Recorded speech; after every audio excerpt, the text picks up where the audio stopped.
ಬೆಟ್ಟ ಹತ್ತಿ ಬಂದೆವಯ್ಯ ಗೋವಿಂದ, ನಾವು ಸೇವೆ ಮಾಡೆ ನಿನ್ನ ಪಾದಾರವಿಂದ.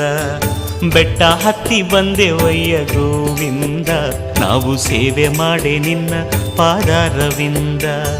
ಮೆಟ್ಟಿಲು ಮೆಟ್ಟಿಲುಗೂ ನಾಮ ಹಾಡಿ ನಿನ್ನ ಧ್ಯಾನವನ್ನು ಮಾಡಿ ಕೇವು ಭಕ್ತಿಯಿಂದ.